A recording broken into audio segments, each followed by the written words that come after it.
Be me, Nova. Work as a marketing coordinator. Always been the type to call out workplace microaggressions and casual sexism, constantly educating co-workers about gender dynamics and systemic oppression.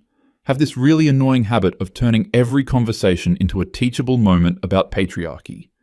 Like when Jake from accounting complained about his divorce settlement, I had to explain how women actually get screwed over financially in most divorces due to wage gaps and career interruptions. Or when my boss mentioned hiring preferences, I'd launch into detailed explanations about unconscious bias and glass ceilings. People started avoiding the break room when I was there. But whatever, someone has to speak truth to power. Anyway, a few years back I went through this whole gender exploration phase. Started identifying as male, began transitioning, whole 9 yards. Figured I'd experience firsthand what male privilege actually looked like. Boy was I wrong. Lived as Archie for about 3 years. Holy shit, what an eye-opener. First reality check came pretty quick. Remember being at this coffee shop, saw this cute barista, Sarah. Back when I presented as female, starting conversations was so easy. Guys would approach me, offer to buy drinks, hold doors, general friendliness. Figured as a man, I'd have even more social power. Walked up to Sarah during her break. Hey, I'm Archie. I come here pretty often and always see you working hard.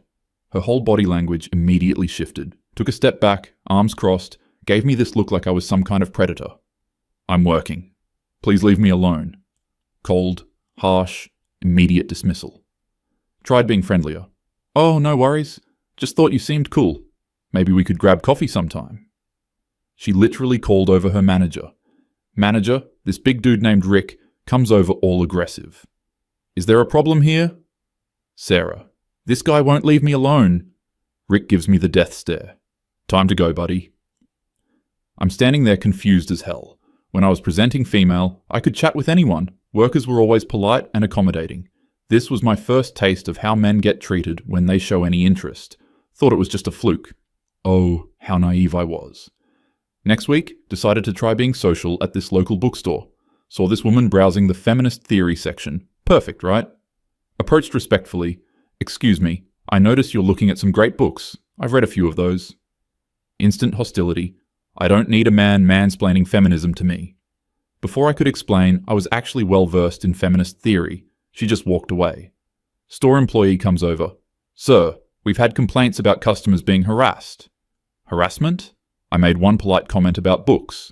When I presented as female, I had endless conversations with strangers about books, politics, whatever. People were eager to engage, share recommendations, be helpful. As Archie, instant suspicion and hostility. Started noticing this pattern everywhere. Tried joining a hiking group. When I'd show up as female Nova, everyone was welcoming. Oh, you should sit with us. Let me help you with your gear. Want to share trail mix? As Archie, barely acknowledged. Women in the group actively avoided me, would cluster together and speak in hushed tones when I approached. One time overheard Jennifer saying, I don't feel comfortable with strange men on these hikes. Strange men? I'd been coming to this group for 2 years as Nova. They knew me, but now I was just another threatening male presence. The social isolation was brutal. Decided to try volunteer work, figured that would be better. Showed up to help at the animal shelter. Coordinator Lisa barely made eye contact. Gave me all the worst jobs. Cleaning kennels, moving heavy stuff, working alone. When I was Nova, I got to work with the cute puppies, interact with potential adopters, handle the social media. As Archie, I was literally treated like disposable manual labor. One day tried to pet this adorable golden retriever. Little girl there with her mom immediately got scared. Mom yanked the kid away. Don't talk to strangers, honey. Gave me this look like I was a pedophile for existing near her child. When I was Nova, kids would run up to me all the time, parents would smile and make small talk. Now, I was automatically a threat. The romantic rejection was the absolute worst part though. Tried approaching women at the grocery store, library, park, wherever. Every single interaction followed the same pattern. Immediate suspicion, body language screaming, get away from me. One woman at the farmer's market actually said, I have a boyfriend, before I even opened my mouth. I was just asking about her dog's breed. Another time at the gym, complimented Emma on her form during squats. She immediately went to the front desk to complain. Got called into the manager's office about inappropriate behavior. Inappropriate? I said nice form, the same comment I'd given and received countless times as Nova. When I was female, men would approach me constantly. Sure, some were awkward or pushy, but most were just trying to make conversation. I'd always lectured them about respecting women's space and reading social cues. Turns out when you're male, there are no acceptable social cues. Everything is interpreted as threatening or predatory. Tried being extra careful, extra respectful. Would approach women in broad daylight, public spaces, keep respectful distance. Didn't matter. The rejection was swift, harsh, and often humiliating. At the library, asked Rebecca if she'd like to get coffee sometime. She loudly said, "No, I don't date creeps who approach women in public." Entire reading area turned to stare at me. Felt like a criminal for attempting normal human interaction. When I was Nova, getting asked out was flattering even when I said no. Guys would approach nervously, hopefully, and I'd politely decline. They'd usually say, "No worries, have a great day," and move on. But when I was doing the approaching as Archie, the responses were brutal. "Ew, no. Get away from me. I don't owe you anything. Stop harassing me." And these were for polite, respectful approaches. Started understanding why some men seemed bitter or frustrated, when literally every attempt at human connection gets treated as harassment, when you're automatically assumed to have predatory intentions, when women cross the street to avoid walking near you, when mothers pull their children closer when you pass, when store employees follow you around like you're going to shoplift. The psychological toll is devastating. Remember one particularly bad day. Had tried talking to 3 different women at a street fair. Each interaction more humiliating than the last. First woman, Michelle, told me to learn to read the room when I asked about her handmade jewelry. Second woman literally ran away when I asked for directions. Third woman called security when I complimented her rescue dog. Security escorted me out like I was some dangerous criminal, went home and just broke down crying. The loneliness was suffocating. As Nova, I was constantly surrounded by people wanting to talk, connect, help. As Archie, I felt like a leper. Every social interaction was a minefield. Started avoiding public spaces, stopped trying to meet people. The depression was real. Began understanding male suicide rates in a way I never had before. When society treats your very existence as threatening. When every attempt at connection is rebuffed with hostility. When you're invisible unless you're being perceived as a problem. Started going to this diner regularly, just to have some human interaction. Waitress Debbie was professional but distant, never the warm, chatty service I got as Nova. One day she was training a new girl, Amy. Overheard Debbie saying, "Watch out for the guys who come in alone, they're usually trouble." I was sitting right there, eating my eggs Benedict, reading a book, bothering nobody, but I was automatically categorized as trouble for existing while male.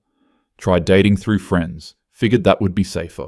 My friend Kate set me up with her co-worker Jessica, showed up to the coffee meetup. Jessica took one look at me and immediately seemed uncomfortable.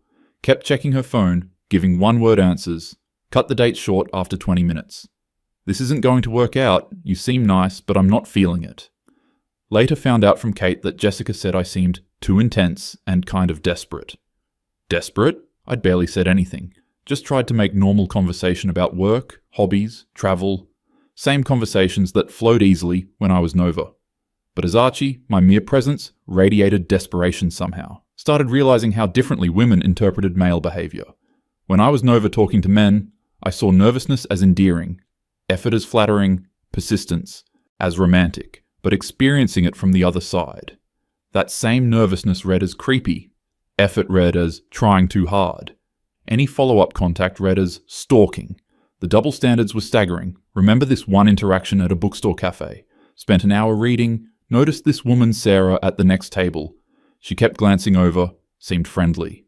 When I was Nova, these glances were invitations to chat, so I approached respectfully. "Excuse me, I noticed you reading Toni Morrison. Have you read her other work?" Immediate ice-cold response. "I'm trying to read. Please leave me alone." But those glances, I wasn't imagining them, realized that as Archie, I was completely misreading social cues. What felt like interest was probably just casual looking around, but women never had to learn to read these microscopic differences. They could approach anyone without being labeled threatening. Tried adjusting my approach, being even more careful. Would only talk to women who spoke to me first. Even then, conversations would die quickly. This woman, Elena, at the gym, started chatting about workout routines. Seemed friendly, we talked for 10 minutes about different exercises. I thought we had a connection, asked if she'd like to grab a protein smoothie. "Oh, I was just being polite. I'm not interested in anything like that." The humiliation was constant. Even when women initiated conversation, showing romantic interest was still inappropriate. But as Nova, when men I'd chatted with asked me out, It seemed natural, expected even. Started understanding why men developed elaborate strategies and pickup techniques. Not because they were naturally manipulative, but because straightforward, honest approaches were met with hostility. When normal human behavior gets labeled as harassment. When politeness is interpreted as deception. When showing interest makes you a predator, people adapt by becoming more indirect, more calculated, which then gets labeled as manipulation, vicious cycle. The workplace dynamics were eye-opening too. As Nova, I could interrupt, speak over people, show emotion freely, was seen as passionate and engaged. As Archie, any interruption was mansplaining. Showing emotion was unstable. Speaking up was dominating the conversation. Had to completely change my communication style. Speak less, defer more, constantly apologize. Even then, still got labeled as taking up too much space. During meetings, if I agreed with a female colleague, I was patronizing. If I disagreed, I was invalidating women's voices. There was literally no winning. Remember this presentation I gave about marketing strategies? Afterward, my coworker Diana said I was mansplaining basic concepts. The exact same presentation I'd given as Nova was praised as insightful. Realized that the content didn't matter. My gender determined how everything was interpreted. Started documenting these experiences. Figured I'd write about it when I transitioned back. Show other feminists what male experience was really like. Boy, was I wrong about that too. When I eventually transitioned back to Nova, tried sharing these insights with my feminist friends. Thought they'd be fascinated by this unique perspective. Instead, got complete dismissal. That's not real discrimination, just uncomfortable social situations. Men created these problems themselves through centuries of predatory behavior. You're centering male experiences in feminist spaces. That's just what accountability looks like. Tried explaining the psychological impact, the constant rejection, isolation, assumption of bad intentions. Women have dealt with worse for millennia. At least you weren't afraid of being raped or murdered. Male loneliness is not women's responsibility to fix. Technically true, but missing the point entirely. Wasn't asking women to fix anything. Just wanted acknowledgement that men face unique struggles too. That the narrative of universal male privilege was incomplete.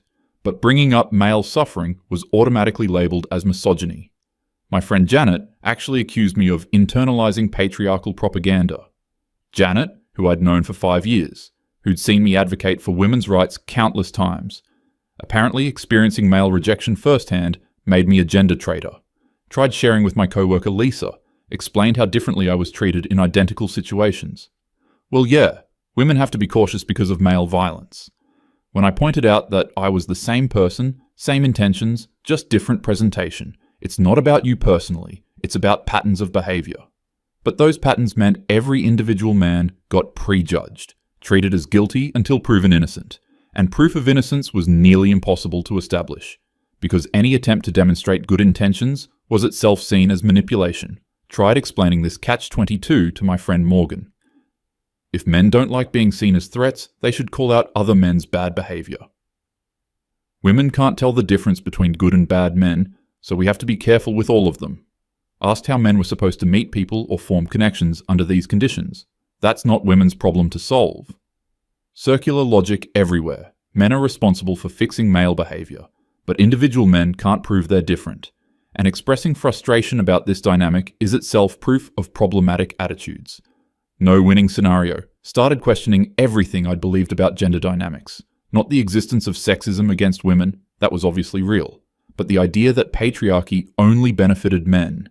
That male privilege was universal and unqualified. That men's complaints about dating or social interaction were just entitlement.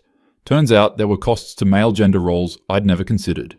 When you're automatically seen as a threat. When your sexuality is inherently viewed as dangerous. When expressing emotional needs makes you weak or manipulative. When economic pressure falls entirely on your shoulders. When asking for help is seen as failure. These weren't privileges.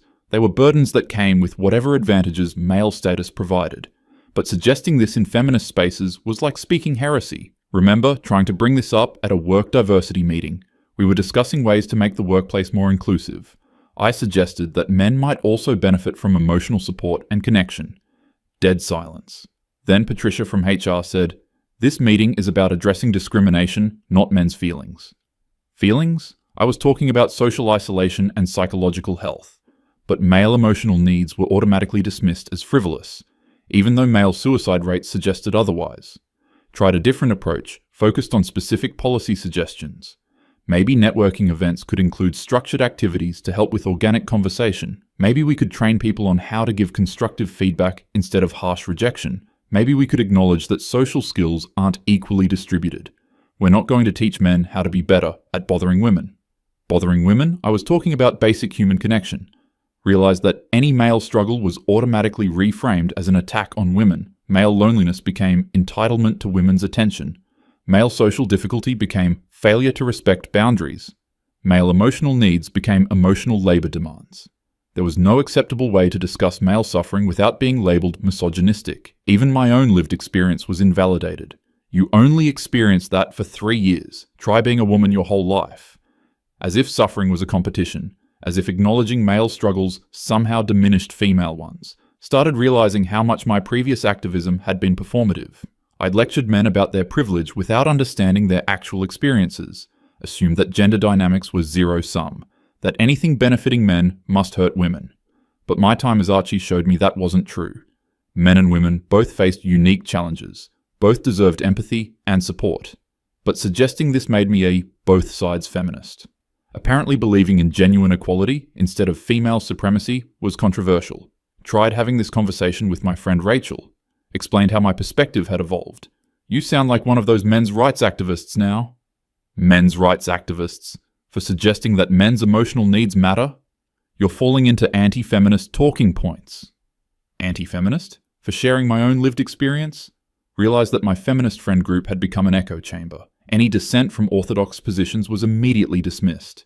Nuance was seen as betrayal. Complexity was labeled as internalized oppression. Started feeling isolated in a different way. As Archie, I was isolated because society treated me as a threat. As Nova again, I was isolated because my feminist community treated my experiences as heresy. Couldn't share what I'd learned without being accused of gender treason. Couldn't advocate for a more nuanced understanding of gender dynamics. Couldn't suggest that maybe, just maybe, both men and women deserved compassion. The irony was crushing. I'd spent years lecturing people about empathy and understanding, but when I tried to extend that empathy to male experiences, suddenly empathy was problematic. Suddenly understanding was dangerous. Suddenly my own community turned against me. Realized that a lot of feminist discourse wasn't actually about equality.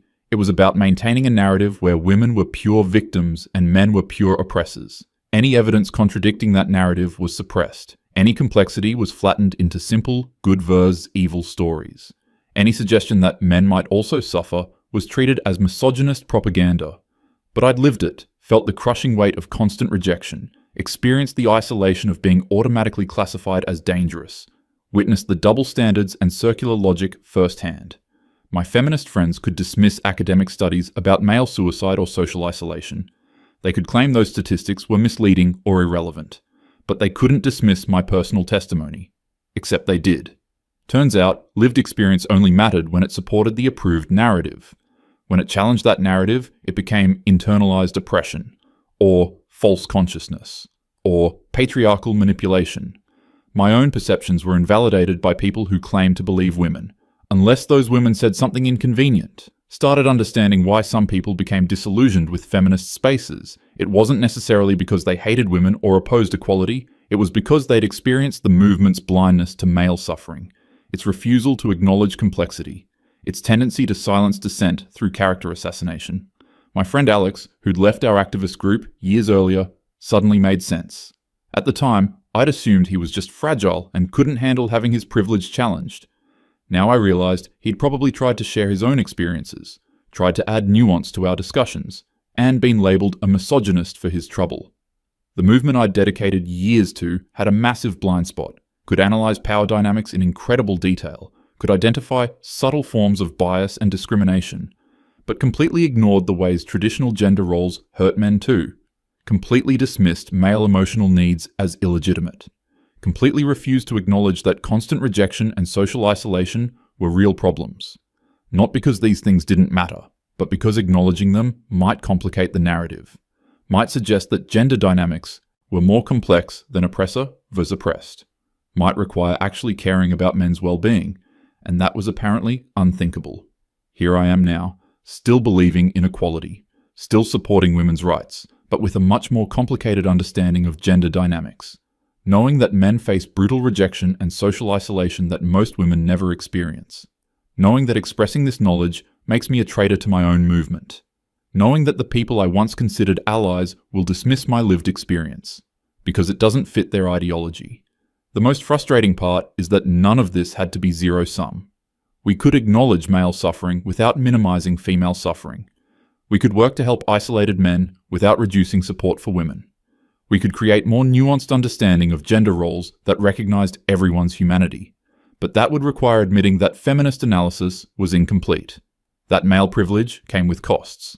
That women also participated in harmful gender dynamics. That solutions needed to consider everyone's experiences. Apparently that level of intellectual honesty was too much to ask. So here I am, caught between worlds. Too feminist for men's rights spaces. Too sympathetic to male experiences for feminist spaces. Knowing things I can't unsee. Having experienced realities I can't unknow. Understanding that gender dynamics are messier and more complicated than anyone wants to admit. And that sometimes the people who claim to care about truth and justice care more about maintaining their worldview than confronting inconvenient facts. Anyway, that's my story. Probably makes me sound like a terrible person to both sides, but living as Archie for 3 years taught me things that years of feminist theory couldn't. Showed me that empathy and understanding shouldn't be conditional, that complexity and nuance are more valuable than simple narratives. That maybe, just maybe, we could build a better world if we actually listened to everyone's experiences, instead of dismissing the ones that don't fit our preconceptions. Revolutionary concept, I know.